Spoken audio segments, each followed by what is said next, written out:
Salut tout le monde, bienvenue dans MMA Chill and Fight, de la baston tout en décontraction. Alors vous le savez, hein, pour faire un beau combat, il faut être deux. Et bien pour une belle émission, c'est exactement la même chose. Il est toujours avec moi, toujours à mes côtés, Sébastien Love. Comment ça va, Seb? Salut Lucien, ça va très bien, merci. Et puis bienvenue encore une fois. Quel plaisir d'être avec toi pour ce MMA Chill and Fight. Ah, merci beaucoup, Seb. On a pris 2 semaines de pause quand même, parce que nous aussi on a le droit de se reposer, on fait un peu ce qu'on veut de toute façon. T'as fait quoi toi pendant tes 2 semaines? Tiens, donne-moi un peu ton actu. Eh ben moi j'étais à Rome.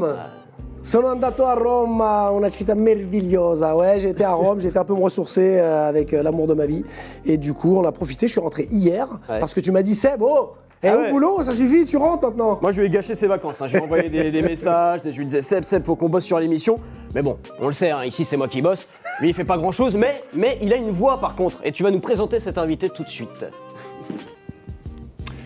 Il est plus garni ici que ici. C'est le seul combattant qui arrive sur une émission de télé avec des crocs. Il essaye d'avoir plus de style que moi, mais ça va être compliqué. S'il vous plaît, monsieur Alex Loré.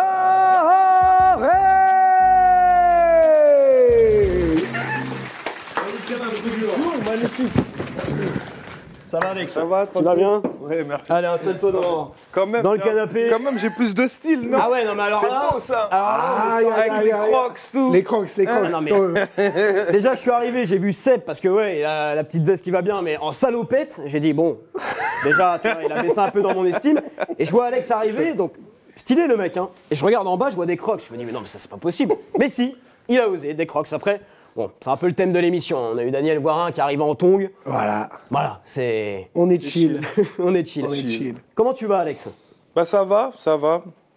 Un petit peu impatient de savoir mon prochain combat arrive quand. Ouais. Mais ça va sinon.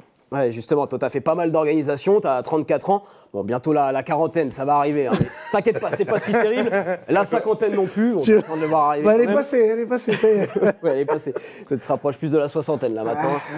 Mais bon, voilà, 34 ans, combattant expérimenté, pas mal d'orgas. En ce moment, t'es au Brave. T'as fait tes débuts magnifiques, avec 2 victoires, 2 KO au premier round. T'as expédié ça comme il faut. Il te reste combien de combats, là? Tu peux nous parler un peu de ton contrat? Ben, dans mon contrat, il me reste 3 combats. Ouais. Et bah ouais, c'est tout. Ouais. Je pense que mon prochain combat avec le Brave sera peut-être soit en début d'année ou peut-être s'il y a une possibilité bientôt. Mais je sais pas, je suis pas sûr.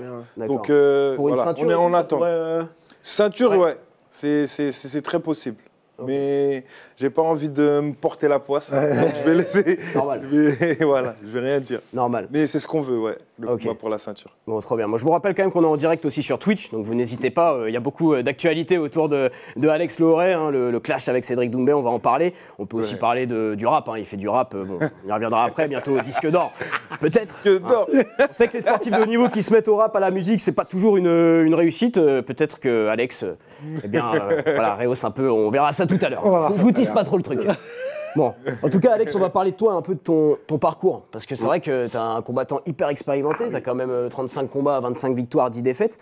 Mais les gens ne te connaissent pas forcément. En tout cas, les Français ne te connaissent pas vraiment beaucoup comparé à d'autres combattants. Parce que tu n'as jamais combattu en France. Tu fais beaucoup d'organisations à l'étranger.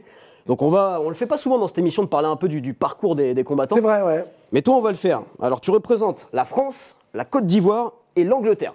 Est-ce que tu peux nous expliquer un peu comment ça se fait que les 3 nationalités comme ça? Ben, la simple raison, c'est que ça me décrit. Ça décrit qui je suis, ça décrit l'homme que je suis aujourd'hui, la personne que je suis aujourd'hui.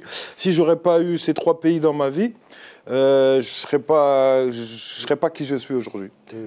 Donc, pour moi, la seule manière de comment dire, de donner quelque chose en retour, c'est de les représenter. Donc, la France déjà parce que je suis né en France et mon passeport, c'est la France. Donc, quand je voyage et tout ça, déjà, on est respecté. La France, le passeport français, c'est un très gros passeport à avoir. T'es né à Paris, c'est ça, à Bobigny? T'es né à Bobigny, c'est ça? Non, je suis né à Paris, mais j'ai grandi à Bobigny. D'accord, ok. Je suis né à Paris 14e, exactement. Comme une fille. Paris 14, hein. Ah oui, c'est ça. Paris 14, voilà. Comme ma grand-mère. Ouais. Donc, voilà. Donc, après ça, comme vous savez, d'origine, le chapeau Côte d'Ivoire. Donc voilà, c'est mes sources. Ben, j'ai grandi, j'ai été élevé de la manière ivoirienne, par une mère ivoirienne aussi. Donc voilà, donc je dois représenter, ben, comme vous voyez. Ma force vient de là. Et ben, l'Angleterre, parce que l'Angleterre est le pays qui m'a adopté et qui m'a fait découvrir le MMA, ce qui fait qu'aujourd'hui, je nourris ma famille avec ce sport. Ben, ça m'aide aussi mentalement, physiquement. Ben, ce sport, c'est plus que juste un sport. Pour moi, c'est un train de vie. Ouais, je fais que ça. J'entraîne, je coach, je m'entraîne, je combats, je fais tout. Et pourquoi l'Angleterre? Parce que t'es parti d'abord, t'es parti vivre avant de faire du MMA, je crois, en Angleterre, c'est ça? T'as été vivre là-bas et t'as découvert le MMA après. Et pourquoi partir vivre en Angleterre? C'était un changement de vie. J'ai grandi dans le 93, dans le ghetto, à Bobigny exactement, cité de l'Étoile. Et comme tout le monde le sait, là-bas, c'est plus difficile. Voilà, c'est une enfance compliquée. C'est une enfance compliquée et c'est beaucoup de je sais pas comment le dire sans être vulgaire, mais non, on peut y aller beaucoup de choses criminelles, on va dire. Donc ma mère, elle en avait marre. Elle voulait un meilleur futur pour moi, pour son fils. Donc, j'ai un oncle en Angleterre et elle m'a envoyé là-bas pour essayer pour améliorer ma vie. Et ça a marché. Ça a marché, donc, jusqu'aujourd'hui, je suis reconnaissant. Je suis bilingue. Maintenant, j'ai un fils et j'ai des enfants, comme vous le savez. Ils vont être bilingues. Aussi, hein. Et on va lui souhaiter son anniversaire. C'est aujourd'hui, 3 ans aujourd'hui. Zakaria 3 ans aujourd'hui. 3 ans. Est-ce qu'il a des crocs aussi, Zakaria? Ouais, il en a en plus. Mais non. Oui, tu peux pas lui faire ça. Il a des crocs. Tout le monde a des crocs sur l'enfance. Alex. Non, il a tout. Il s'intéresse déjà au sport de combat, Zakaria? Il s'entraîne déjà. Ah ouais, déjà. Voilà. Mais c'est un monstre, mon fils. J'ai vu une vidéo où tu es déjà en train un peu de le... Mon fils, si vous voyez, vous allez devenir ouf. Il a des abdos, tout. C'est un cadeau du plus haut. Il est sorti, il avait déjà des abdos, tout. Ah ouais, d'accord. Il y a une machine programmée. La machine programmée. Le projet Khabib déjà prêt. Mais tu vois, c'est intéressant que tu nous parles de ton enfance. Et on parle souvent de ce sujet-là avec Seb, où on dit que rentrer dans une cage, c'est pas anodin. Il y a forcément quelque chose à régler avec soi-même. Toi, tu nous parles de ton enfance compliquée. Est-ce que tu fais un lien entre l'enfance que tu as vécue et le fait que maintenant tu te retrouves dans une cage à combattre contre des mecs que tu connais pas forcément? Ouais, pour moi, c'est... j'ai toujours, je sais pas pourquoi, mais depuis petit, la bagarre, j'ai toujours un petit peu aimé. Et je me suis toujours bien débrouillé. Ça a toujours été naturel pour moi de me battre et tout. C'était naturel. T'étais toujours turbulent? J'étais actif, j'avais beaucoup d'énergie. Je jouais au foot, on était toujours dehors. C'est les années 90, c'était pas pareil. Il n'y avait pas de téléphone, on était dehors. Tu vois, c'était pas pareil. Donc, j'ai toujours été actif, turbulent, comme tu l'as dit. Voilà. Donc, après, aller en Angleterre et découvrir le MMA, même moi, au début, je voulais pas le faire parce que j'avais peur de l'utiliser de mauvaise manière. Mais en fait, ça m'a canalisé, en fait. C'était le contraire. Le propre des sports de combat et des arts martiaux, généralement, ça canalise, ça t'apprend et ça te montre, en fait, tu crois que tu sais te battre, mais tu sais rien, en fait. C'est ça. Tu crois que t'es fort, mais tu sais rien. Ça t'a fait du bien, justement, peut-être la première fois où t'as fait un entraînement et en fait, comme tu dis, t'es arrivé en mode conquérant et t'es reparti la queue entre les jambes en mode...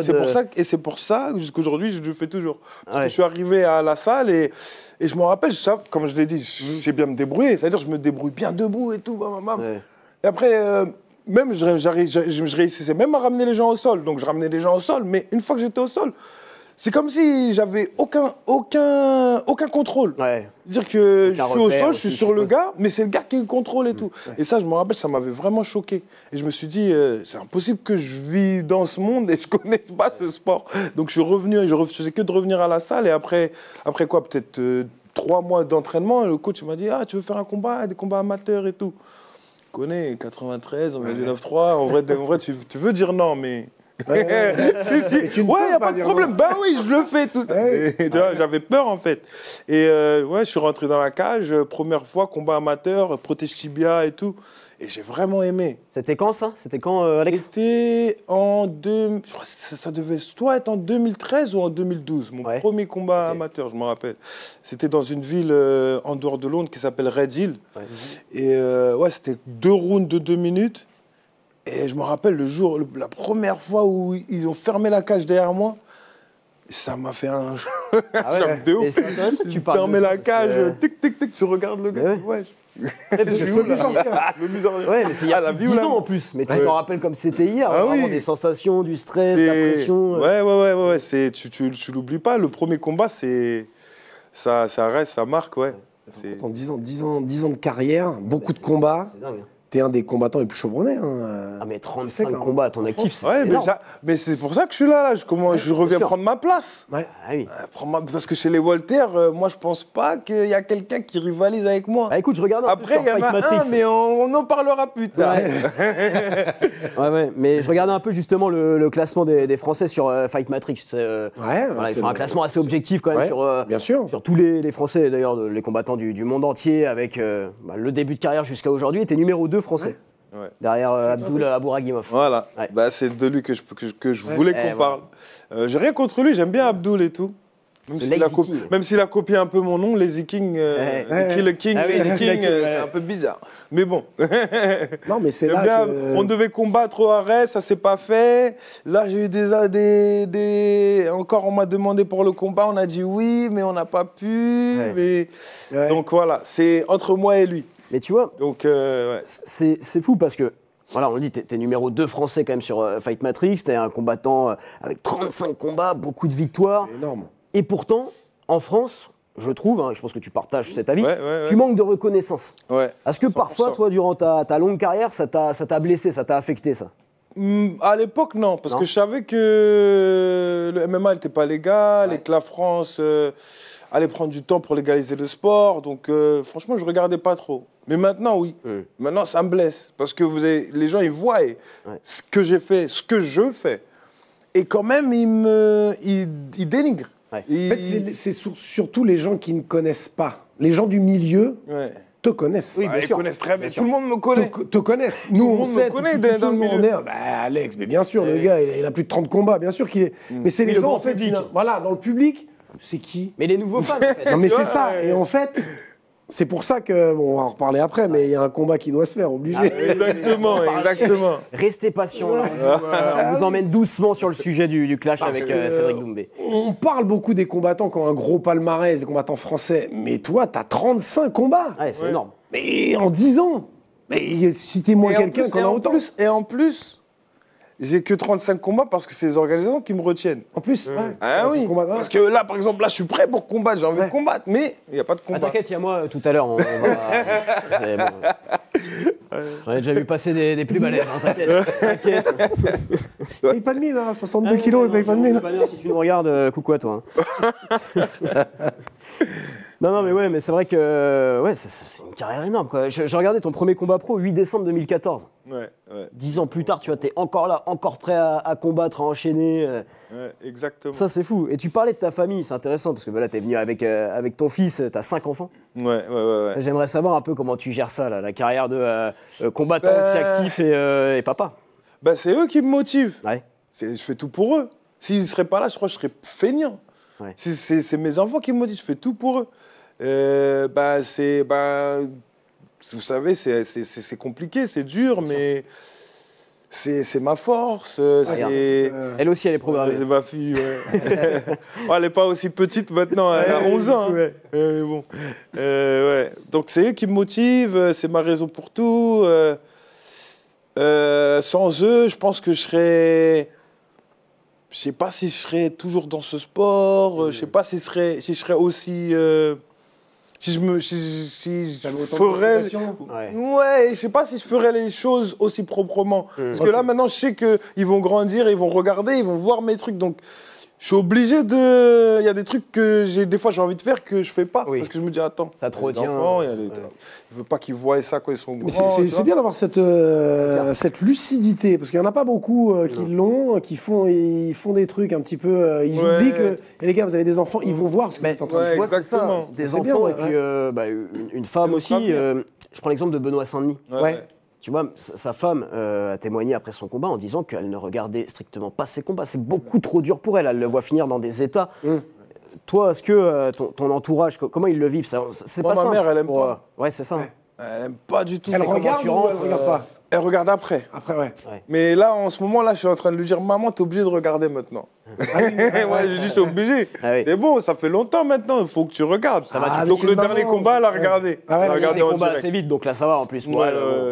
Mais sinon, elle est venue à un combat, c'était au Bellator c'était contre Dan Vini, du combattu au Bellator à London. Et c'était le seul combat où elle a pu assister en direct et tout. Ça s'est bien terminé, j'ai fini le combat au deuxième round par KO. Et ouais, je l'ai fait monter dans la cage, tout ça, c'était... Pour combattre. Allez, peut-être. Ouais, je l'ai fait monter dans la cage après la victoire et tout. Tu vois, je lui ai montré, j'ai dit maman regarde, tu vois, la possibilité de ce sport, tout ce qu'il y a. Et ouais, vraiment, elle a bien aimé. Et bon, elle n'est pas toujours d'accord. C'est dur, mais voilà, elle accepte ce que son fils veut faire. Tu vois. Parce que tu sais comment tu rentres dans une cage, tu sais jamais comment la personne va ressortir. Quand c'est approche, voilà, qu'il y a de l'amour et tout. Et t'as pas eu de pression en sachant que c'est la première fois que ma mère vient me voir. Est-ce que tu y penses quand tu montes dans la cage? Quand tu montes, c'est plus de force quand maman elle est là. Ça t'a donné, là. Tu dis je peux pas me permettre de perdre. Tu peux pas perdre quand il y a ta mère. C'est impossible. C'est possible, mais c'est très compliqué. Si à mon père l'a jamais vu, il n'a jamais vu. Pareil. Mon père, ça va être encore pire. Le jour où il va venir me voir combattre là, je suis désolé pour la personne en face. Et tes enfants? Parce que là, Zakaria est un peu petit, mais tu me disais que tu avais des filles qui avaient 13 ans. Ils sont venus, je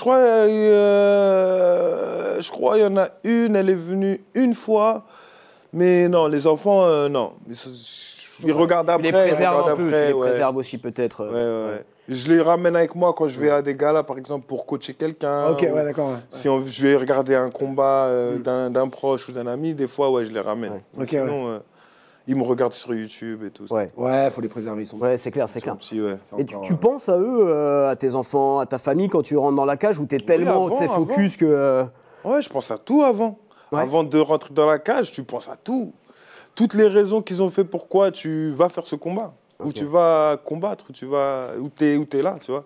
Donc, j'utilise tout ça comme motivation. Et c'est à partir de quand que tu penses plus à rien, justement? Que tu as juste tes pensées focalisées? Je pense qu'à l'adversaire, c'est quand je rentre dans la cage. D'accord. Ouais. Après ma petite prière, dès que je rentre, c'est sombre. Que pour éteindre. Là, cette personne-là, elle est très mauvaise. Je la sors jamais, cette personne-là. Cette personne-là, elle est que dans la cage. Parce que celle-là, elle est... hors de la cage et dans la cage. Ah oui, c'est pas la même personne du tout. C'est un monstre, celui-là, dans la cage. De fou. C'est ce qu'il faut. Non, mais... Bon, tu penses forcément à tes proches quand tu vas faire un combat, mais tu penses aussi à une chose, je suppose, en tout cas, encore maintenant, c'est l'UFC. Ah oui, oui. Parce qu'à 34 ans, c'est encore un objectif, clairement, pour toi. Ouais, c'est toujours un objectif, parce que l'objectif, moi, c'est d'être reconnu comme l'un des meilleurs du monde.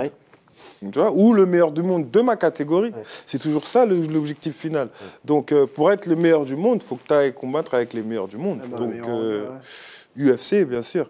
Mais... je suis content de n'importe où la vie me mènera, j'accepterai. Parce que t'as quand même une grosse orga. L'octagone, c'est pas une bien orga. sûr. Le Brave, c'est une grosse orga. C'est quand même... voilà. Après, moi, c'est vrai que je suis toujours un peu... OK, l'UFC, ça reste l'UFC. Oui. Mais voilà, il y a des mecs qui ont fait des très grosses carrières, qui ne sont pas passés par l'UFC. Ah non, c'est sûr. Qui ont laissé une empreinte dans ce sport. C'est qu'en fait, c'est que ma question, en fait, c'était plus avec ton... Avec son background. Avec ton background, Justement, je me dis, tu as combattu en plus des mecs qui ont déjà combattu à l'UFC, notamment au Brave, Marcin Mandel, qui a fait 2 combats, bon 2 défaites, mais il a quand même eu sa chance à l'UFC. Ouais. Je pense, il y en a beaucoup qui ont eu des chances, mais moi, ils m'ont jamais donné de chance. Je pense que tu aurais mérité ta chance à l'UFC. Est-ce que tu partages chez ta vie? Tu penses Ouais, moi aussi, je partage chez ta vie. Tu sais un peu ce qui aurait pu te bloquer ou... C'est juste des défaites au mauvais moment. Donc, l'UFC, ils aiment bien prendre les gens sur des séries de victoires. Donc, à chaque fois que j'arrivais à une série de victoires, je perdais. Par exemple, mon combat contre Terry Brazier, après ce combat-là, je devais normalement aller attaquer l'UFC et aller à l'UFC. Et comme vous l'avez vu, ils m'ont pris le combat. Je pense pas que j'ai perdu ce combat. Il y a plus de 4 millions de vues sur YouTube. Et tu le savais que si tu gagnais, tu allais à l'UFC, est-ce que inconsciemment, ça te rajoute un peu une pression de dire si je gagne, je vais à l'UFC? Ou tu penses pas, je fais mon taf? Non, moi c'était dans la cage. À l'époque, j'étais dans un autre truc. J'étais trop, j'aimais trop le sport. Moi, j'étais pas vraiment dans. Même l'UFC, c'était l'objectif, mais j'étais plus focalisé sur mes victoires et gagner et tout. Donc, en plus, j'étais sur une série de 10 victoires d'affilée. J'avais pris la ceinture, je l'avais défendue, et là, c'était ma 3e défense. Et ce qu'ils m'ont fait, c'était un coup bizarre. C'était Terry Brazier, c'était un gars qui s'entraînait avec moi. Ah ouais. On a fait pratiquement plus de 3 ans d'entraînement ensemble. Ses coachs, ils connaissaient tout sur moi. Et il s'était blessé pendant, je crois, 6 mois ou 1 an. Et moi, pendant qu'il était blessé, moi, je gagnais. J'avais récupéré la ceinture, je l'avais défendue. Et lui, il regardait tout. Et je pense qu'un peu de jalousie, tu vois. Ouais. Donc, dès qu'il est revenu, il est parti parler au Obama. Il a dit, regarde, ça pourra faire une bonne histoire en plus. 2 potes qui s'entraînaient ensemble.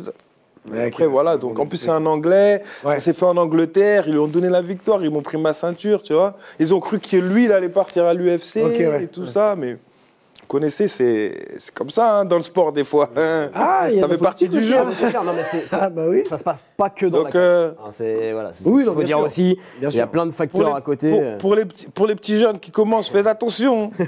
Faites attention. Parce que les gens à côté de vous, là, croyez pas que quand ça monte, là, il n'y a plus de potes. On va parler dans quelques instants du fameux Cédric Doumbé. Je sais que vous attendez ce sujet. Mais avant ça, j'aimerais revenir sur une dernière chose avec toi. On en a parlé en off et je trouve ça hyper intéressant. Tu nous disais qu'avant, au début de ta carrière, tu étais plutôt, tu t'amusais dans la cage, tu tentais des trucs. Et que maintenant, depuis quelques temps, c'est différent. Depuis... C'est plus professionnel et un peu robot. Voilà. Depuis le début de cette année, depuis que la France a commencé à mettre les yeux sur moi, que j'ai commencé à prendre les choses plus sérieuses maintenant.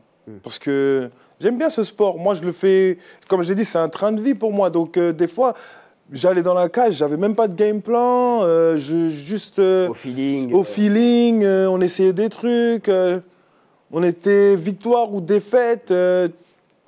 C'était pas grave, c'est une journée de boulot. Quoi. Tu te lèves le matin, tiens, je vais attaquer, tu rentres le soir. Et c'est facile pour moi un peu, tu vois, parce que pour moi, c'est naturel. Je sais pas, c'est facile. Perte de poids. Je sais pas, on dirait j'aime bien la souffrance. Je sais pas pourquoi. J'aime bien prendre du plaisir dans la souffrance. Conditions physiques et tout ça, c'est mon préféré. Bon, ça fait mal, hein, mais c'est mon préféré, conditions physiques. Moi, j'adore. Tu cuts beaucoup, toi? Moi, maintenant, moins, parce que je suis en 79, mais en 77, oui, 10 kilos facile. Hein. Je suis tombé sur une vidéo avec Hatch où tu étais à 86 kilos.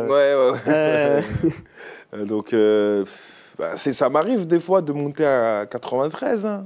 Oui. 93 kilos, ça arrive. C'est bizarre parce que quand je monte à 93, je suis pas gros. T'es toujours je suis plus comme un bodybuilder un peu. Et mais c'est pas bon pour les cuts. Donc là, j'essaie de rester en dessous des 90.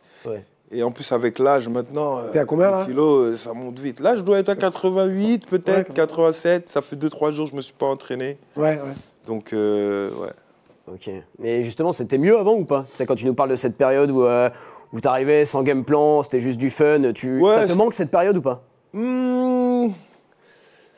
Je pense pas, non. Je pense pas que ça me manque. C'est une période qui a eu sa période et c'est tout. Maintenant, c'est autre chose. Il y avait plus d'insouciance. C'était juste pas réfléchi. Tu vois, j'aurais pu faire les choses mieux, ça m'aurait propulsé plus. J'aurais pu choisir mes adversaires, j'aurais pu dire non à certains combats. Mais je sais pas, j'ai toujours, on me proposait des combats. Oui, moi, je les voyais en challenge, donc je les prenais. Ouais. Donc voilà, par exemple, Carlos Vemola. Qu'est-ce que je vais combattre, Carlos Vemola? 84 kilos, je rentre dans la cage à 84 kilos. Il a 110, 105 kilos dopé. C'est clair. En fait, je reviens, je me dis, pourquoi ça fait ça? Après, je pense, ah ouais, mais c'était Covid. Et juste avant, tu avais signé au PFL, tu étais dans le tournoi de $1 million. Ils l'ont annulé à cause du Covid. Après, je commence à repenser pourquoi, tu vois. Mais quand j'y pense encore, tu vois, maintenant, je me dis, tu n'aurais pas dû le faire. Même si ça t'a aidé financièrement, est-ce que vraiment c'était... Ouais, bon après... là-bas. C'est dur de marcher dans la rue là-bas, dès qu'ils me voient, photo. C'est une bonne passe décisive, là. Tu parles de buzz. On va parler de buzz parce qu'il y a un clash avec Cédric Doumbé. Je vous l'avais promis, on va forcément en parler en détail avec toi et c'est important que tu sois là. Donc la rivalité entre vous deux, ça date pas d'hier. Hein. Voilà, on le sait, ça fait quand même pas mal de temps. La mèche s'est rallumée récemment, très récemment, et tout est parti d'une déclaration de Cédric Doumbé sur la chaîne DAZN. On regarde ça. Moi, je suis le visage du MMA français. Mais ce mec-là, avant moi, c'était le visage du MMA français. Octogone sans règles. Il a mis une hype de malade mental dans le MMA et on attend toujours son combat. Voilà, c'était lors du match PSG Strasbourg, donc interrogé au micro de DAZN, Cédric Doumbé qui déclare « Je suis le visage du MMA français ». Et toi, tu dis tout de suite derrière, tu l'enchaînes en disant... j'ai perdu la... Si, voilà, nickel. Voilà, ah oui, bah voilà. Vas-y, toi, t'es le visage de rien du tout. On attend toujours que tu répondes à notre offre de combat. Toute la France attend. On va te montrer que tu n'es pas ce que tu crois être rigolo. Tu clashes et parles mal. Après, quand tu vois c'est du sérieux, tu te caches. Vas-y, portez... Bip. Pas dire. Voilà, c'est vraiment le truc. Voilà, je l'ai dit, ça fait longtemps. Vous êtes rencontrés dans des salles d'entraînement. Tu avais même fait une descente à la Hatch Academy pour aller le chercher. Ça avait bien fait le buzz. Hein. Oui, ça m'a aidé. Hein. Maintenant, en France, quand je dis ça, j'ai rencontré des gens en Thaïlande, de Lyon, de Nantes. Mais c'est que vous avez pas entendu quelqu'un est parti chercher Doumbé dans sa salle. Ah oui. Ah ben c'est moi. Ça c'était quand ça fait 1 an. C'est décembre, l'année dernière. Mais les gens ils l'ont mal. Il y a 15 jours, je crois. Les gens ils l'ont mal compris, ils l'ont mal vu, ils ont pas compris que c'était de la mise en scène. Oui, mais bien sûr. Hein, ils ont cru que mec de cité, bon. Pourquoi on a sorti les téléphones? Pourquoi on filme? C'est chez nous, Hatch. J'habite à Bobigny, Aubervilliers. Hatch, c'est le premier à avoir ramené le MMA dans le 93. Bon, il a la pépite du 93, Saladin Parnasse. C'est notre tonton Hatch. Donc, c'est juste les gens, ils l'ont mal pris. Il y a des gens, ils se sont fait menacer. Hein. Oui, moi je veux pas dire, mais il y a des combattants qui ont menacé des journalistes pour retirer la vidéo. Donc voilà. Remets-nous un peu dans le contexte là, parce que Cédric Doumbé donc dit clairement je suis le visage du MMA français. C'est ça qui te fait vriller, c'est cette phrase. Pour tu peux pas être le visage du MMA français, t'as rien fait. Parce que t'as ramené Mbappé venir regarder le combat. Non, le visage du MMA représente le MMA. Montre aux plus jeunes qu'est-ce qu'il faut faire pour arriver où tu es. Parce qu'apparemment, tu es le numéro 1 du MMA. Donc, montre aux plus jeunes, montre l'exemple. Tu vois, tu fais rien pour montrer de l'exemple aux plus jeunes. Tu fais rien pour le sport. Et tu dis que tu es le visage du MMA. Moi, je pense que c'est le visage médiatique du MMA français. Pour moi, c'est le visage du pied-point. C'est le visage, Cédric a une carrière en pied-point qui est incroyable là-dessus, on ne pourra jamais lui enlever. Moi, j'ai vraiment adoré ça. Mais c'est pas le visage du MMA, non. Mais sportivement parlant, il y en a plein devant lui. Exactement. Évidemment. Donc, après, il y a aussi, il a cette gouaille, cette formule de la provoque pour dire je suis le... Voilà. Il aime bien provoquer. Voilà, il aime bien provoquer. Mais tout le monde, c'est une évidence que tout le monde attend ce combat Alex contre Cédric. Maintenant, il y a une chose. Cédric, il a combien? Il a 5 combats en MMA 6, 6 ou 7, non? 7, parce qu'il est 6-1 avec la défaite. Il est 6-1 Ouais, vérifier, mais je pense qu'en face, il y en a combien? Il y a un moment. Bien sûr. Mais c'est pour ça que ce combat, il va être difficile à organiser, parce que en fait, tu es beaucoup plus expérimenté que lui. Quelle est la plus-value pour lui de prendre le risque de te combattre? Tu vois, c'est aussi ça. Il a 6-1, c'est les paroles. Donc, moi, par exemple, si je dis à quelqu'un, t'es nul, t'es éclaté au sol, personne te connaît, je vais te finir en une minute, en un round. Et la personne, elle vient me chercher dans ma salle. Et elle me dit, elle veut combattre. Mais je la combats demain. Ouais. Pourquoi je vais me cacher? Pourquoi je dis, ah, t'as pas de buzz? Bah, parle-moi. Pourquoi t'as parlé de moi au début alors? Pourquoi tu m'as mis sur tes réseaux? Tu t'es moqué de mon dernier combat que j'avais perdu. Et maintenant, on vient te chercher pour combattre, pour prouver, parce que t'as dit j'étais nul. T'as dit ça devant toute la France. En plus, t'as 1,5 million de followers sur les réseaux. Maintenant, on vient te chercher. Pourquoi tu te caches? Pourquoi tu dis plus mon nom? Moi, j'ai pas compris, en fait. Tu parles, tu mets sur les réseaux, tu sais que tu as un suivi, tu sais que tu es sur les réseaux, tu as fait Fort Boyard, il a fait quoi d'autre? Donc, il a fait des cercles. Tous les jours, il est sur Snap. Apparemment, c'est le meilleur athlète Snap en France. Ouais, et tu mentionnes mon nom. En plus, pas dans le bien, dans le mauvais. Tu me dis, je suis nul et tout ça. Et après, on vient te chercher pour combattre, pour que tu prouves, tu montres aux gens, comme tu aimes bien montrer aux gens, dire que tu es le meilleur. Donc, vas-y maintenant. Et maintenant, on n'entend plus rien, on ne le voit plus. Donc, on ne sait pas. Et une question que je me pose aussi, Alex, parce qu'on le sait que dans le MMA, il y a beaucoup de shows, beaucoup de... Vous jouez aussi, c'est un peu du spectacle parfois, dans le trash talk, je parle. Hein. La nature de ta relation avec Cédric Doumbé, c'est est-ce que voilà, c'est juste du jeu ou est-ce que moi, tu je le connais pas. Clairement non, tu le connais pas. Non, personnellement, j'ai rien contre lui. Moi, c'est que pour le sport. C'est ça que les gens, ils n'ont pas compris. C'est pour ça que quand je suis parti dans... parce que certains peuvent, tu vois... C'est pour ça que les gens, ils comprennent pas. C'est pour ça que quand je suis parti dans la salle de Hatch et que tout le monde l'a pris comme ça, je me suis dit, ouais, la France, c'est bizarre. Parce que on est parti chez Hatch, comme vous voyez bien dans la vidéo, il n'y a eu aucun problème. On est venu, on a dit, Cédric Doumbé, il est où? Il est là, c'est l'heure de l'entraînement. Normalement, il doit être là. Non, il n'est pas là. On est parti, on a regardé, on a vu. On est ressorti directement. Il n'y a eu aucun oui, il n'y a pas eu de débordement. Il y a même des gens qui n'ont même pas vu qu'on était là. Il y a des gens qui m'ont envoyé des messages après, qui m'ont dit, ouais, on n'avait même pas vu que tu es venu à la salle. C'était tellement rapide que les gens n'ont pas vu. Donc, je n'ai pas compris pourquoi ils ont fait un... un bad buzz, ils l'ont appelé. Pourtant, c'était même pas un bad buzz. Ça a tourné dans toute la France. Donc, bon, voilà. Oui, parce que culturellement, nous en France, on n'a pas cette culture de cette mise en scène, d'aller chauffer. C'est purement sportif. Oui, voilà. Après, il y a pas de. C'est plus, tu vois, à l'époque, c'est plus comme à l'époque par exemple, à l'époque de Bruce Lee, par exemple, il allait bien défier les autres dans leur salle. C'était un peu dans ce concept-là qu'on est parti. Tu vois. Donc c'était plus un défi en Gracie. Nixon Gracie, qu'elle est. Voilà, les combats dans les salles. Voilà. C'était pas à la Carteron. Tu vois, Carteron, il est parti voir Daniel Sam à London avec. Tu vois, c'était. Ouais, nous, on l'a fait un petit peu plus différemment, mais c'était toujours dans le sport. On est parti pour le sport. Tu parles de Patrice, lui aussi, c'était du show. C'était pas non plus de la méchanceté. Voilà. Tout ça, c'était orchestré. Moi, je sais, j'ai travaillé avec Patrice, donc je le sais très bien. Mais c'est vrai qu'on a du mal avec ça en France. Et j'ai l'impression que là, ce qui s'est passé quand tu es arrivé à la Hatch Academy, tout le monde, ils ont voulu taper, ils ont voulu... Mais non, c'est pas ça. Pourquoi on va sortir les téléphones et filmer live sur Instagram? Oui, bien sûr. C'était live. La vidéo, elle sort de mon Instagram directement, live. C'est-à-dire, je prends mon téléphone, je vais sur le live, je donne le téléphone à mon petit cousin et je lui dis, vas-y, file-moi. Vas-y, on monte. Et on va chez Hatch et on monte. Et en plus, bon... pas envie de mettre Hatch dans la sauce.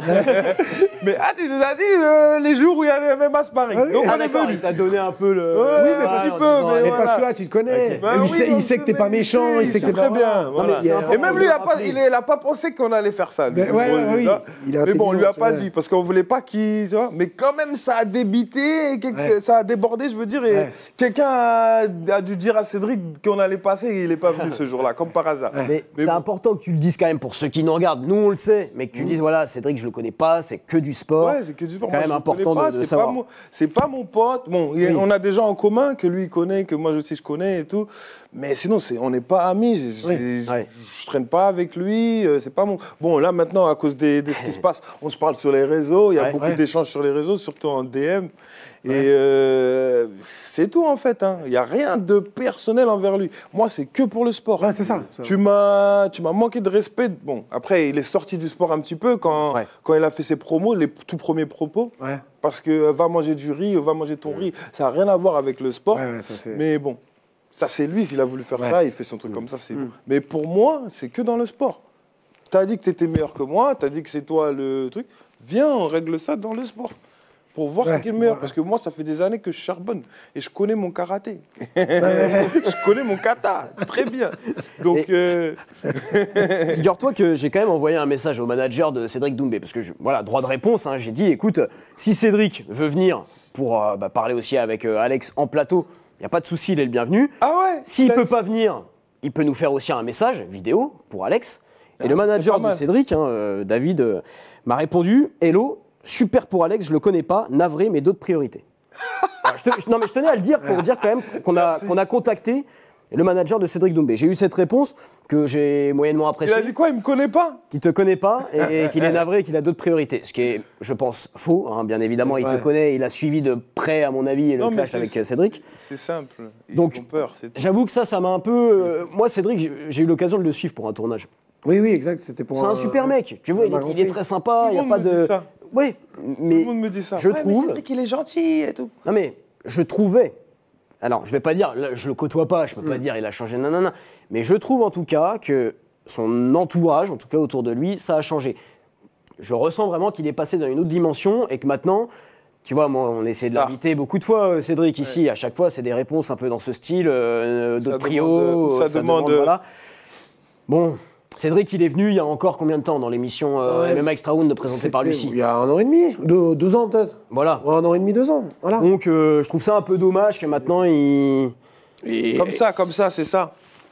Bah, je trouve ça aussi dommage quand tu penses que tu as un Jérôme Le Banner, tu dis Jérôme, tu veux venir dans l'émission? Non mais voilà, c'est bon, je viens. Non mais c'est ça. Et on a eu Jérôme.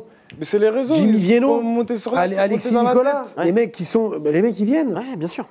Alors après qu'il n'ait pas envie, je préfère que tu me dises, ton émission c'est pourri, on n'a pas envie de venir. Ok, au moins c'est une réponse claire. Ouais. Mais là, ça fait un peu... Non, je le connais pas. Comment ça, tu connais pas Alex Laurent? Mais arrêtez les gars. Parlez français. Dis, ben oui, on le connaît, mais on n'a pas envie. Voilà. Ok, voilà. En fait, moi, c'est ça. Terminé. Voilà. Mais le mépris, c'est, tu vois, c'est un peu, voilà. Et là, dans dommage. son message, tu vois, c'est un peu du mépris aussi. C'est pour ça que j'ai pas trop apprécié. Bon, mais bref, on va quand même revenir sur ce combat. Comment ça peut se faire en fait? Parce que là, Doumbé, il y aura un combat au PFL prévu normalement contre Peitis, donc il faudrait que le PFL abandonne cette idée. Il faudrait aussi qu'il n'y ait pas de remake contre Baki. Ça, normalement, ça ne devrait pas y avoir.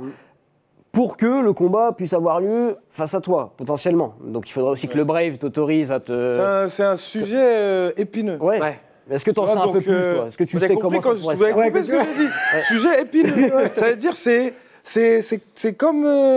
Bon, vous savez, quand vous avez une épine dans le pied, c'est pas grave mal. Ah, elle est bonne la référence. Ça fait pas mal. Bravo. Ça fait... C'est juste que...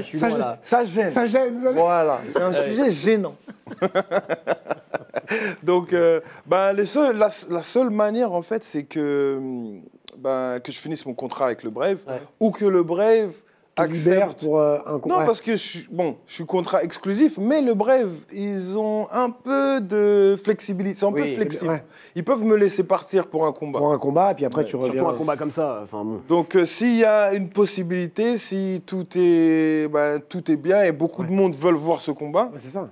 Ça se fera. Ah, mais il y a. Ça, je mets aucun doute que moi, je pense que la communauté MMA veut voir ce combat. Mais c'est maintenant, le PFL, ils sont chauds. Et nous, on a toujours été chauds. Donc, c'est juste maintenant. Mais ça peut être génial en dehors de la cage, parce que toi aussi, t'as une grande gueule et tu vas le vanner, et ça va partir dans tous les sens. Et dans la cage, ça peut être hyper intéressant. Ah ouais, ça c'est un combat que j'ai vraiment envie de voir. Et plus que Doumbé Peitis, moi ça ne m'intéresse pas. Une revanche avec Baki, non. Par contre là oui. Ouais. Mais oui. Et hormis le fait qu'il y ait eu ces clashs sur les réseaux, sportivement parlant, c'est quelque chose que je veux voir. Mais oui, bien sûr. Là, vraiment, l'amoureux du MMA. Bien sûr que c'est un combat qu'il faut faire. Mais on est encore dans ce truc franco-français où, je préfère affronter un mec qui a un palmarès négatif, qui vient de je sais pas où, là, je prends pas trop de risques. Si j'affronte un Français qui est dur, mais c'est ça le sport. C'est ça, on fait du sport. Bien sûr. Merci. Que tu perdes, que tu gagnes, et qu'est-ce qu'on va retenir? Oh, t'as fait le combat. Bravo. Moi, encore une fois. Mais ça, c'est la mentalité d'avant, c'est notre mentalité des anciens. Ah voilà. À chaque fois, on me dit, mais Seb, t'es l'ancien. Bah oui, je suis l'ancien. Mais c'était comme ça avant. Tu refusais pas. Comme je disais, tête à tête à l'époque, tu fais ton tête à tête, tu gagnes ou tu perds. On te serre la main, t'es un bonhomme. Après, c'était ça. Là où ça a changé, et on en parlait d'ailleurs avec Guillaume Pelletier, plateau, il y a quelques semaines. c'est du business. Ouais, c'est ça, ouais, tu vois, c'est ça qui ouais. a changé. C'est pas juste on règle le truc, on serre la main, tête contre tête et on y va. Il y a tout un truc derrière. Et c'est là que moi, peut-être ça me paraît compliqué, c'est que je vois pas forcément Doumbé et son entourage et son staff prendre le risque en fait. Ben oui, ils savent que c'est. Ça fait longtemps qu'ils savent déjà. Mais qu'est-ce qu'il a à gagner finalement? Mais moi je me dis, mais qu'est-ce qu'il a à perdre? Parce que quand il était au Glory, mais il a pas refusé des combattants. T'as affronté les meilleurs mecs. Donc là, qu'est-ce que les gens vont retenir? Doumbé. Non, pardonnez-moi, t'as une paire parce il allait dire quelque chose. C'est pas pareil. Vas-y, redis ce que t'as dit. Je trouve que c'est pas pareil parce que là, Doumbé s'est fait une image où il sait que tu vois, il fait que de parler et tout. Et si un jour il tombe, il est mort en fait. Ouais. Mais il est mort. Et Baki, ça a réussi. C'est passé parce qu'il y a eu cette histoire d'épines, etc. Ouais. Mais Doumbé, il l'a toujours dit. Là-dessus, par contre, il a été clair. Il a dit moi, je joue. Oui, je parle beaucoup.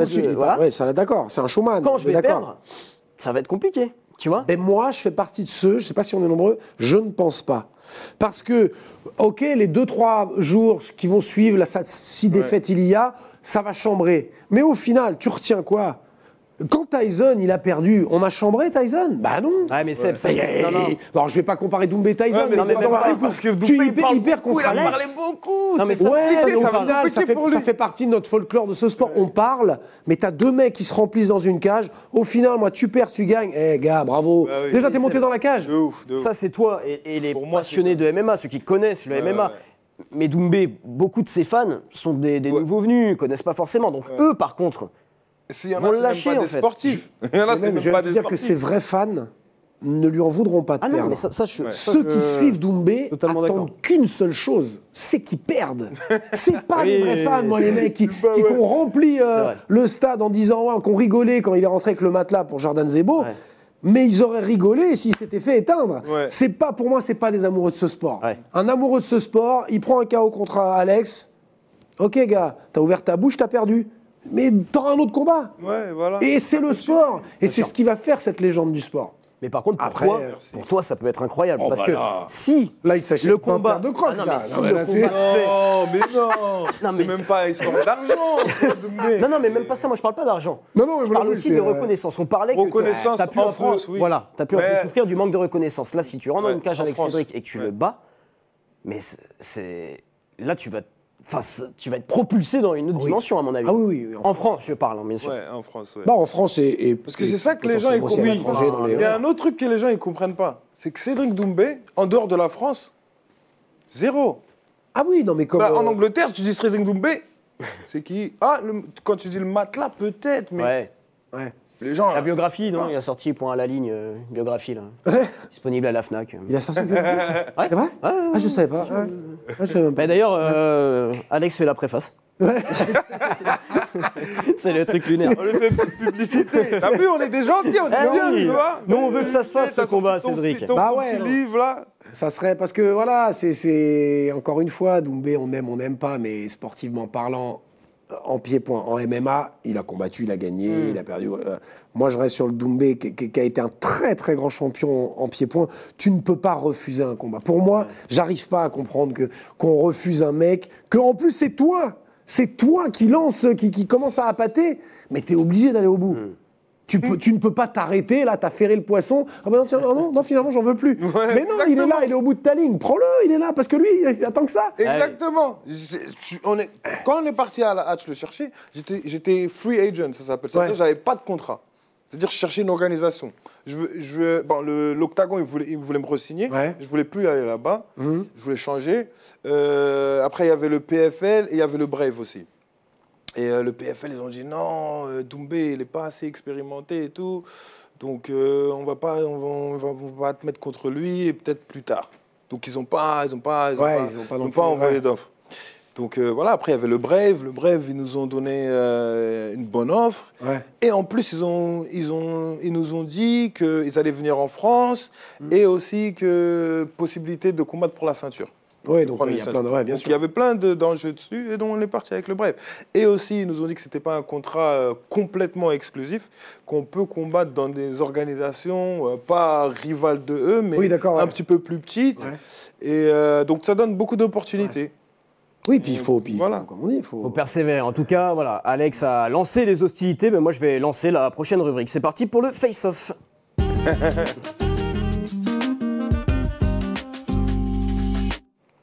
Alors, très simple, le face-off. Donc, on va te passer des combattants, des personnalités, tu vas avoir des images qui vont s'afficher. Tu t'adresses directement à ces personnes, ok? Ouais. Nous, avec Seb, on n'est plus là. Tu leur parles à eux, ok? Ouais. Allez, c'est parti. En régie, vous pouvez y aller. La première personne. Francis, bien ou quoi? le monstre du Cameroun. Merci pour tout ce que tu fais pour nos frères. On est ensemble, reste fort. Et les gars, en régie, vous pouvez enchaîner. Magnifique. Caris. Zongo le dozo. J'espère que tu vas bien. Force à toi. C'est tout. Attends, non, mais petite question sur Caris, parce qu'il était quand même avec Doumbé, là, au micro de DAZN. Ouais, mais s'il y a bon, un combat, Doumbé, Loret, il est pour qui, Caris? Ah, je sais pas, faut lui poser la question, ça. Ça, je sais même pas. Faut bien lui poser la question. Allez. Ouais. Caris qui peut-être un jour, on le verra dans un octogone aussi. Hein. Ça fait d'un moment qu'il a lancé les hostilités lui aussi. Ouais. Bon, on verra bien. Allez, la prochaine personne, que tu connais très bien. Claire, ma gossure. Force à toi, Claire. J'espère que tu reviendras bientôt à l'entraînement. Et comme je le vois, tu le mets sur les réseaux, ton genou, ta blessure se rétablit bien. Et voilà, on se dit à bientôt. Ouais, j'étais avec elle il y a 3 semaines à Angoulême. Elle avait encore sa béquille et tout, et je lui ai dit alors, tu recombats quand? Elle savait pas trop encore, mais en tout cas, elle est sur le. Mais là, j'ai vu, elle vient d'être relâchée de combat global, donc c'est mieux. Elle va pouvoir combattre plus. On va la voir ici, Claire, un moment. Ah oui, je lui ai dit, et puis elle m'a dit quand vous voulez. Donc, Claire, on va la voir. Elle est vraiment cool. Elle est super. Elle est trop bien, Claire. Maman. Merci pour tout, maman, je t'aime. Et voilà, sans toi, je ne serais pas ici aujourd'hui, je te dois tout. Et merci. Merci encore, je ne sais pas quoi. Ah non, c'est très bien, et on espère qu'elle sera dans les tribunes s'il y a un combat contre Cédric. Hein. Je sais que Cédric vient souvent avec ses parents, lui aussi. Hein. Ah, c'est sûr. Oui, il les avait fait monter dans la cage aussi. Et la dernière personne, normalement, tu risques de connaître à peu près bien. Le King. Pense à toi, reste fort, mentalement, physiquement, et tout vient d'en, n'oublie pas. Oui, parce que toi, alors, c'est vrai qu'on n'en a pas parlé de ce surnom-là, Dakila King, parce qu'au départ, c'était Dakila Kid. Donc, t'as évolué. C'est la journée qui m'a rendu où je suis, c'est ça que je dis. C'est la journée de combattant qui est arrivé au nom de Killer King. C'est même pas moi, j'ai même pas décidé, c'est même... Tout est arrivé naturellement. Mais il vient d'où ce surnom? Parce que c'est vrai que c'est intéressant, on ne demande pas souvent aux combattants d'où ça vient. C'est toi qui te l'as attribué? C'est des médias? Comment ça s'est passé? C'est un peu tout. Ouais. Déjà, au début, c'était un ami à moi, il m'a appelé Alex Kidd. Ouais. Tu vois, Alex Kidd, le jeu de Master System, tu tapes dans le truc pour prendre de l'argent, des points. Je ne sais pas si vous vous rappelez. Alex Kidd. 98. Tu vois ou pas, à l'époque, elle venait direct dans la console. Et il tapait dans les points. Ah Alex ouais, Kidd. Ok. Voilà, donc c'était de ça. Et après, on a changé Killer Kid. Ouais. Et après, maintenant, je ne suis plus un kid, j'ai dépassé la trentaine. Donc, et en plus, je suis parti en Côte d'Ivoire, 2021. C'est là que tout a changé. Ils m'ont vu, je leur ai montré mes combats et tout. Donc ça faisait longtemps que j'y étais pas allé. J'étais allé en 2002 et de 2002 à 2021, j'y étais plus allé. Donc dès que je suis allé, je leur ai montré mes combats, tout ça. Ils ont dit, mais t'es notre king, tiens. Représente-nous, vas-y. Retourne en Europe, retourne dans le truc, refais tout. Tu nous représentes dans le MMA, tu représentes la Côte d'Ivoire, tu nous représentes, vas-y. Ok, voilà. Ouais. Donc, le King. Le King, on va te poser quelques questions. King du MMA. À chaque fois, tu auras 3 propositions, ok? Ouais. On sait que toi, tu vas dire les termes, on va se marrer. Donc, on y va, je fais la première? Allez, c'est parti. Qu'est-ce qui est le pire en Angleterre? Puisqu'on précise que tu vis là-bas. Oh. La nourriture, petit A. Petit B, les Anglais qui prononcent ton nom de famille, ça doit donner un truc sur low race, c'est un peu bizarre. Ou le taux d'alcoolémie. Ouh. Ah ouais, A et C, c'est compliqué, hein. Mais je vais dire A. La nourriture. C'est dur. Ah ouais, c'est dur. Je viens de croire. Hein. Ah mais c'est bon là, je commence à les aider là. On a commencé un petit truc là. Ouais. M'étonne que le cutting il est facile en fait. La bouffe elle est dégueulasse. C'est trop facile, ouais. Il n'y a rien à bouffer là-bas, c'est dégueulasse. Ouais. À toi de Alors attention, tu dois changer de surnom. Donc on rappelle que c'est Dakila King. Donc là tu dois changer de surnom. Petit A, The Strangler Prince. Petit B, The Marquis Reaper ou petit C, The Dancing Queen? Dur, hein. Oh, le C, allez, t'as de l'humour quand même. The Dancing Queen. Non, c'est compliqué celui-là. C'est quoi le Marquis Reaper? Marquis Reaper, c'est le Marquis Éventreur. En référence à Jack Éventreur. Je pense que je prendrais le Marquis Reaper. Ah, pas mal. Ouais. Bon choix. Allez, la prochaine. Alors, est-ce que tu es plutôt petit A, fish and chips et gelé à la menthe? Voilà, vu ce que t'as répondu avant, je pense pas. Petit B, attiéké et bofloto. Petit C, blanquette et crêpe au sucre. Wow, c'est très bien, attiéké. Attiéké, bofloto. Ah, Attends, mais expliquez-moi, les gars. attiéké, c'est attiéké à loco, pas attiéké bofloto. Mais explique-moi, Bofloto, c'est autre C'est un chose. dessert, Bofloto. Bofloto, c'est les. C'est un dessert. C'est des. Comment ça Un s'appelle? gâteau, non? C'est les gâteaux, Ah, les les beignets, gaufres, les ça. beignets, voilà. Ouais, les beignets, les ouais. petits beignets ronds. Mais tu en manges en dessert, ça, normalement? Ouais, c'est un dessert, c'est ça que j'ai dit, vous êtes trompé. C'est attiéké et à loco.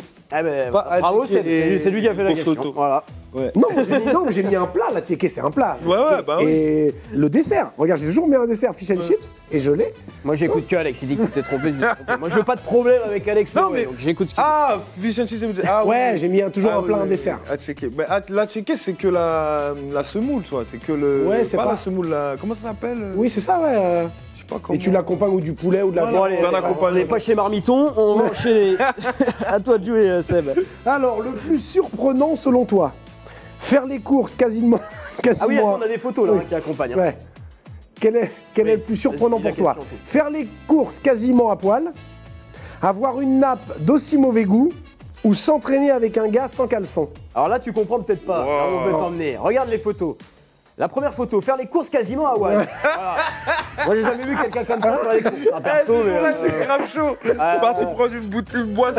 Alex, il y va. Le mec va faire ses courses à Wall. Alors, cette photo, il faut être quand même assez attentif. Une nappe de très mauvais goût. Regardez cette nappe avec les Ah roses là. ouais, les roses, ouais. Ah, C'est les petits mauvais. défauts là, ouais, très mauvais goût. Et la dernière, S'entraîner avec un gars. s'entraîner avec un gars sans caleçon. J'avais même pas cramé en plus, putain. Parce que c'est vrai que quand on sort les trois propositions comme ça, on comprend pas. Mais il y a toujours l'illustration, faut faire attention. Donc, le plus surprenant selon toi. T'es rentré comme ça faire tes courses, hein, t'étais quoi, tranquille. Ouais, j'ai le magasin à côté de chez moi, je les connais bien et tout, donc c'est cool, il faisait chaud ce jour-là. Je suis parti, j'étais avec les chiens, je suis parti acheter une boisson, normal, au magasin. Normal quoi. Normal, ouais. Alors je pense que le plus surprenant, je pense que c'est le dernier, hein. Ah c'est oui, clair. bah, c'est Avec un gars sans caleçon, j'avais même pas cramé. C'est compliqué. Ah, nous on l'a cramé. On l'a bien cramé. Allez, Ouais, le- bah, pour ceux qui savent pas, ça c'est Darren Chill. Ouais, Parce voilà. qu'il y en a, je sais pas s'ils connaissent, hein, mais Alors- ex-UFC. Ouais, mais comme quoi, les FC ça paye pas les caleçons. hein. ça paye pas les coquilles. Ça paye pas les coquilles. c'est vrai. Tu as le choix de combattre dans un endroit, c'est la dernière. Petit A, Paris. Petit B, Zikiso. Petit C, Roubaix. Alors c'est moche, mais il y a des bonnes frites. Tu veux bien bouffer J'ai le choix, c'est chaud, hein. C'est dur, hein. Paris, Zikiso, là. Je pense que Paris, hein, je dirais Paris. Mais Ouais. Paris, c'est faisable. Zikiso, c'est plus un rêve. Ouais. Mais c'est faisable aussi. Ah, on sent que c'est dur là. On sent qu'il est tiraillé là. Ouais, bah, je dirais Paris, hein. Paris. Paris, parce qu'on précise que tu n'as jamais combattu Combattu à en Paris. France et ça reste un. Comme tu le dis, un objectif finalement. Oui, Zikiso, c'est vrai que c'est compliqué, c'est plus un rêve. Je sais pas si Et c'est le envisageable. village. Ouais. Mais ça serait bien hein, de faire des camps d'entraînement comme à la Thaïlande. Ouais. À la thaïlandaise. Ah ouais. Dans les villages, tout ça. Le temps, c'est pareil. À chaque fois que je vais en Thaïlande, ça me fait un truc. C'est comme l'Afrique, en fait. C'est pareil. Bah Je me oui. dis, mais toutes les infrastructures qu'ils ont, comment ils sont et tout, c'est comme l'Afrique. C'est juste Mais- qu'en Afrique, faut faire attention. Tu peux pas. Si tu déposes ton téléphone, il sera plus là. Bah, tu sais, moi, ce qui me fait un truc. Pourtant, il y a de quoi faire. Mais, hein. Il y a de quoi faire. mais en Thaïlande, tu peux laisser ton téléphone. Tu peux. C'est grave mieux pour ça. Bon, en tout cas, voilà, tu le dis, combattre à Paris, ça te fera un truc, combattre en Côte d'Ivoire aussi. Moi, ce qui me fait un truc chaque semaine, bah, c'est le que du love de Seb. Allez, c'est parti.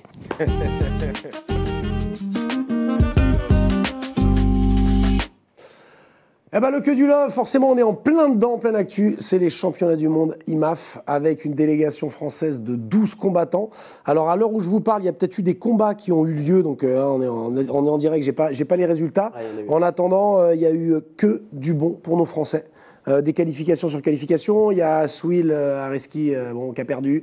Encore une fois, j'ai vu quelques trucs passer sur les réseaux qui détruisent ce combattant parce qu'il a perdu. On a oublié qu'il avait... Non mais, moi c'est ça qui m'énerve en fait. Ouais. C'est comment tu peux mettre un mec tout en haut parce qu'il gagne l'année dernière, là il perd au premier tour. Mais c'est la loi du sport. Mais au lieu de le détruire, mais encouragez-le. Il va revenir, c'est pas grave. Encore une fois, nous sommes chez les amateurs, c'est pas grave. Donc heureusement, il y a eu beaucoup plus d'encouragement suite à sa défaite, parce que c'est rien, ça fait partie du sport. En tout cas, mon Que du Love, c'est ça, c'est ces 12 Français qui sont au championnat du monde. On a une très belle image maintenant à l'étranger. Le MMA français est en pleine expansion. On a de très très gros combattants. Petit dédicace personnelle à Samba Sima. On se connaît depuis très longtemps, je l'ai expliqué plusieurs fois. Et j'espère qu'il va ramener le titre. Et puis tous les autres, bien évidemment. Mais voilà, c'était mon Que du Love parce que cette délégation française peut vraiment faire du bruit. À l'heure où je vous parle, je ne sais pas s'il y a encore eu des résultats. Il y a eu des résultats en cours. Ouais, il y a Bafodé aussi, Bafodé que j'expliquais il n'y a pas longtemps, qui a gagné contre Anthony par KO, qui est chez les lourds. Bafodé aussi, un grosse force à tout le monde. En tout cas, voilà, c'était mon Que du Love. Voilà, le coup de cœur de Seb comme chaque semaine. Alors, on a l'habitude dans cette émission de faire une rubrique qui s'appelle La Bagarre. Mais là, j'ai pas trop envie de faire mal à Alex aujourd'hui. Non, je vais vous donner la vraie raison, on n'a plus trop de temps, donc on va devoir zapper, voilà, parce que c'est vrai, tu vas pas vendre de parce que vous vous êtes douté que c'était faux vu mon gabarit.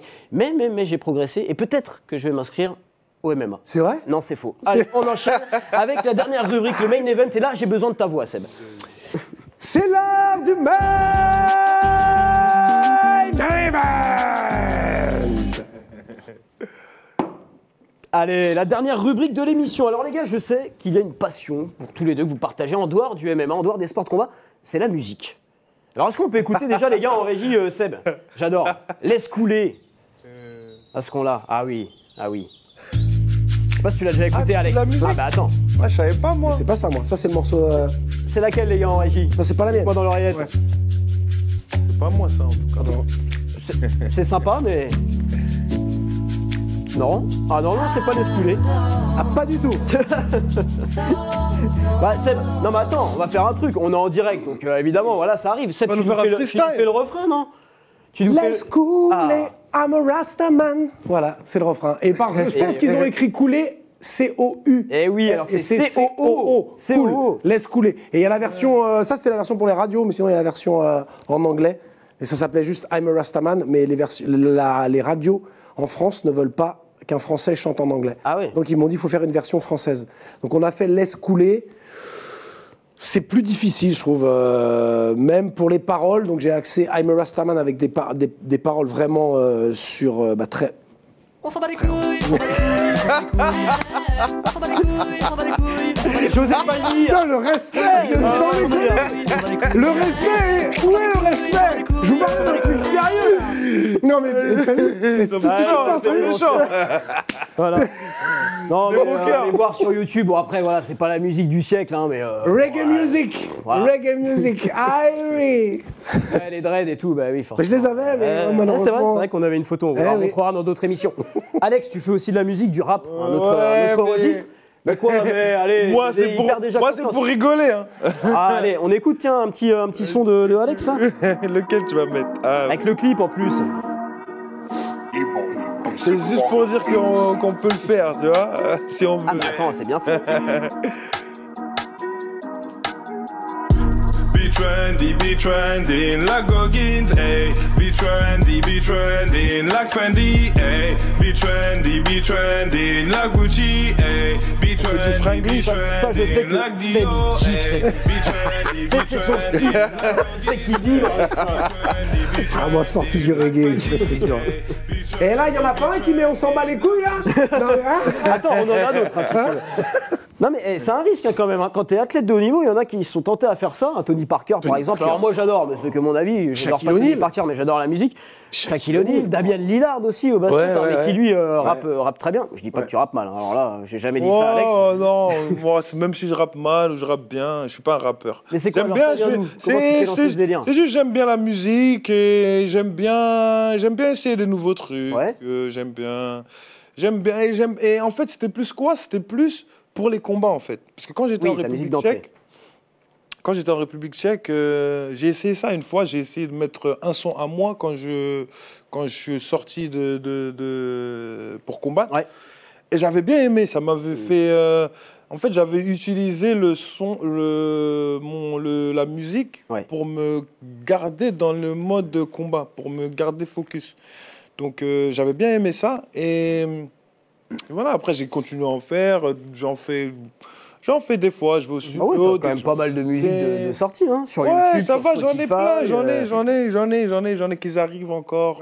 On essaye de s'améliorer un peu, je sais pas. C'est plus en anglais on dit hobby.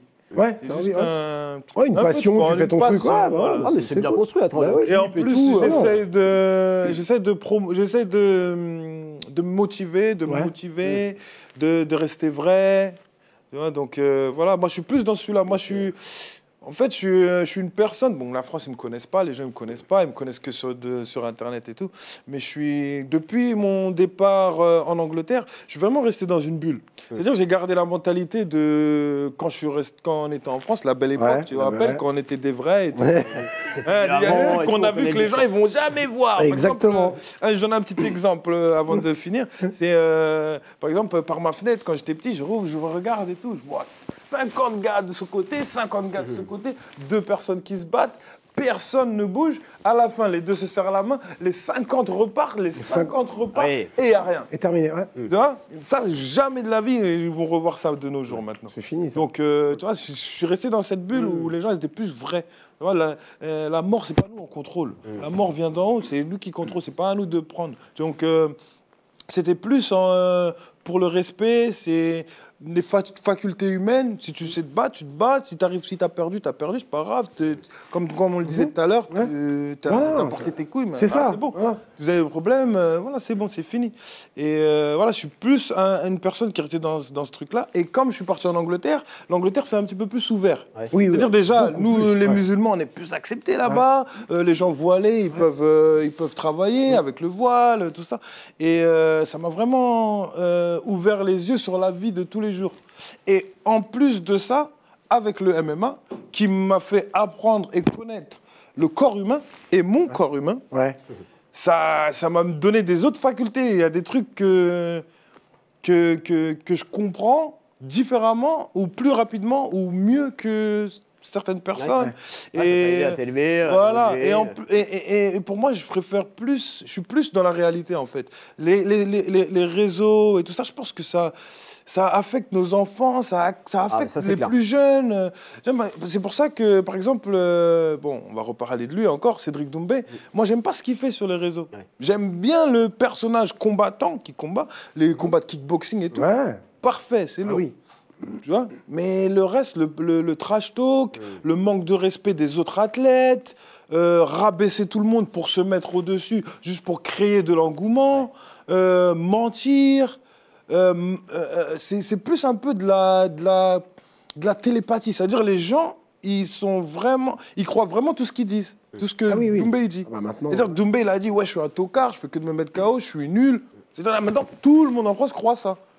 Encore une fois, ceux qui le croient, c'est pas ceux qui sont c'est pas les vrais. C'est pas les vrais. C'est pas les connaisseurs. Mais ce que je veux dire, c'est que tu as une plateforme de 1500 personnes. 1,5 million. Désolé, 1,5 million. Utilise-la dans le bien. Tu vois, utilise-la dans. Mais tu veux être le visage du MMA. Moi, si j'aurais 1,5 million de personnes. Et je veux être le visage du MMA. Après cette émission, t'as 1,5 million, Alex. Après ton passage ici, t'as 1,5 million. Plus que ça. Plus même. Que ça. Attends. Et en plus aussi, il y a un autre truc. Les réseaux, c'est facile maintenant, les followers. On peut tous les acheter. C'est simple. Moi, j'achète rien. Moi, il y en a certains. Ils achètent les vues, les trucs, mais bon. bon. Bon, les gars. Comme j'ai dit, moi je parle que français, désolé. Ah, tu parles aussi en anglais dans ton rap, hein, finalement. On fait du franglish, anglais-français. Ouais, franglish, c'est vrai. Si je peux quand même te donner un conseil dans le rap, moi j'aime beaucoup ce que tu fais, tes paroles, etc. Par contre, les Crocs, je pense que dans le rap game, t'es terminé là. Non, là, tu peux pas, Alex. Tu peux pas, les Crocs, tu peux pas. Malheureusement, pas validé par le milieu. Bon, les gars, j'ai prévu un petit truc sympa là pour vous. Allez. Alors, en fait, je vais vous passer des musiques et vous allez me dire si oui ou non un combattant est déjà entré sur cette musique. Ok? J'en ai entendu des trucs, hein, donc ça peut être tout Ok. est Allez, il y en a certaines qui sont vraies, il y en a certaines qui sont fausses. On peut passer la première musique en régie, s'il vous plaît, les gars. Céline Dion, My Heart Will Go On. Ça, c'est possible, mais c'est fou. Hein. Alors, on dit faux, là, les gars. Ah, je dis faux quand même. Tu dis faux? Ça met pas une ambiance de ouf. Toi, tu dis quoi? Je sais pas. Il y a vraiment des fous dans le MMA, donc je dis peut-être vrai. Eh ben, c'est vrai. Ouais, Tai t'as vu? Tuivasa, lors de l'UFC 220. Taïtou Vaza, ouais. Ah, en plus, Ouais, il était rentré, quand Cyril Gann, il était rentré sur Voulez-vous coucher avec moi ce soir là. Je sais plus qui chante ça, mais. Eh oui. Ouais, j'ai dit, il y a vraiment des fous dans le MMA, ils font des trucs. On enchaîne, les gars, en régie. Non, je pense pas ça. Une souris verte. Souris verte. Attends, j'ai ça. Non.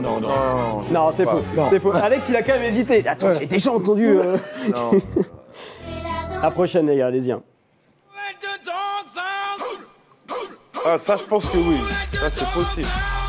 Ouais, ça oui. C'est vrai. Tom Laylor, lors de l'UFC 100 en 2009, il était rentré sur cette musique. Open Gangnam Style. Je pense qu'il y a bien quelqu'un qui l'a fait quand même. Ça, je sais pas. Peut-être, hein, mais je sais pas. Ça, c'est quel? C'est 2010, 2011? Je sais plus l'année, c'est Psy, Gangnam Style, mais c'est faux. Aucun combattant. Ah ouais, non, aucun n'est encore rentré sur 2012. Ouais. Aucun combattant n'est encore rentré là-dessus. C'est fou. Ah, ça, c'est le Roi La Lion, ça. Matata. Roi Lion. Ouais.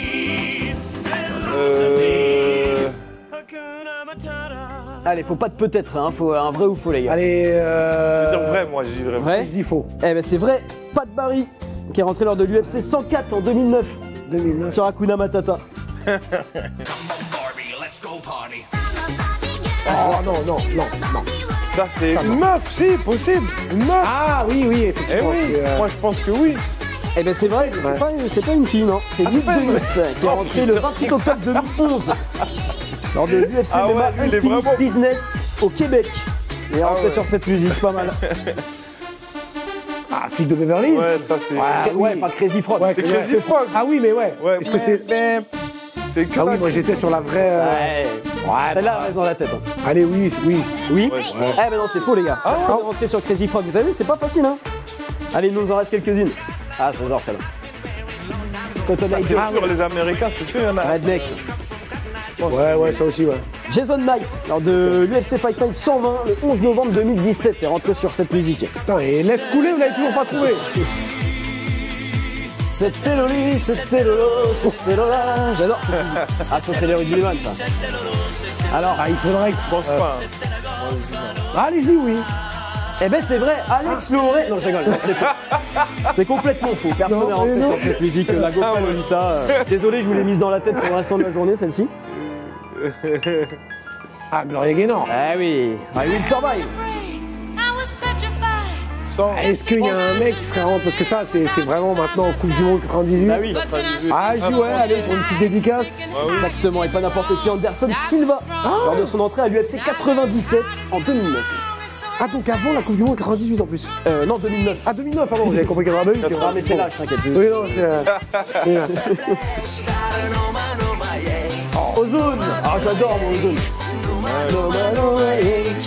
Ah ouais, ça, c'est la belle époque, ça. Bah oui, Ça rappelle sur ça. l'avion là, tu sais, ils sont sur l'avion, ouais. sur les ailes là. Non, t'as le clip? Non. Ozone, non, T'as jamais vu?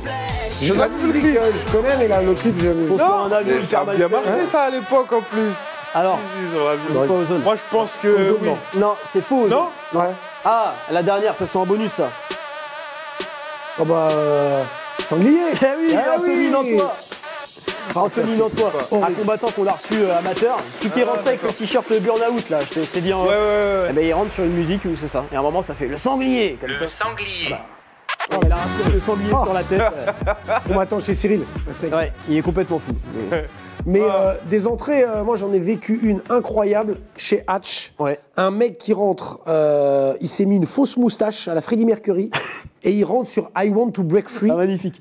Et cette musique I Want to Break Free, c'était le coming out de Freddie Mercury. Ouais. Et il rentre en dansant comme ça. Et là, je regarde l'entrée, je fais, gars, si tu gagnes pas, toi. Tout le monde mort de rire et tout, il gagne pas. On s'en bat les couilles, on s'en bat les couilles, on s'en bat les couilles. Putain, mais sans déconner. Mais la réussite, parce que la réussite, pour vous donner les coulisses, elle est pas très loin quand même du plateau. Donc Seb. Qu'on finisse l'émission, on va le voir. La semaine prochaine, il n'y aura pas d'émission. Non, mais surtout qu'on n'a pas fait la rubrique La Bagarre. Donc éventuellement, Alex Loré peut bien prendre quelqu'un de la régie. Mais c'est quoi la rubrique La Bagarre? Bah, en fait, je me lève et tu me donnes un coup. C'est trop long. Ah ouais? Il met un Un coup placement. comment? Et Ah mais on le fait alors, allez, non? vas-y, non mais il y a pas pourquoi On a tu le temps, les zapperais gars, ou pas? Mais voilà. Voilà, rapide, en 2 secondes. Mettez pas de virgule, rien du tout. On est en direct, on fait ça bien. Et je vous dis au revoir en même temps pendant que Seb me met le plastron. Je remercie toute l'équipe en régie qui fait un travail monstrueux. Et bah pas moi. Parfait, hein, on s'en bat les bites pour Seb. C'est magnifique. Je remercie aussi Ring Cage qui nous file plein d'équipements là, vous l'avez vu un peu dans le décor. Et puis je remercie bien entendu Alex Loré. Je le remercie maintenant parce qu'après je pense que je vais moins l'aimer, moins le remercier quand même. Alex, tu mets un coup de genou ou un coup de genou ou tu mets Un sachet, c'est Ah tu peux, tu fais ce que tu veux. Attends, mets-toi derrière. Je vais le retenir. On va envoyer T'as un droit, il y a le gauche si tu veux.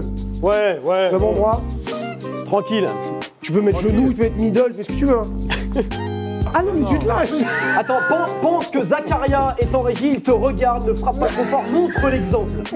Alex, montre l'exemple à ton fils. C'est son anniversaire en plus. On va se mettre par là. Ouais. Attends, doucement. Non, vas-y, Franco. Non, doucement. Mais pourquoi il fait que de bouger? Mais arrête, parce que je suis stressé, ouf. Mais reste là, Oui, je reste devant. C'est bon? Oui. Allez. Oh, putain, mais C'est pas grave, c'est oui, vas-y. C'est bon. Ils sont complètement fêlés les combattants, c'est pas grave. Merci beaucoup Alex. Merci à toi. Merci à tous de nous avoir suivis. On se donne rendez-vous jeudi prochain. Quand je regarde ici, magnifique. Hop, jeudi prochain pour une prochaine émission MMA Chill and Fight. Merci à tous et puis à la semaine prochaine. Salut tout le monde. Salut tout le monde, merci.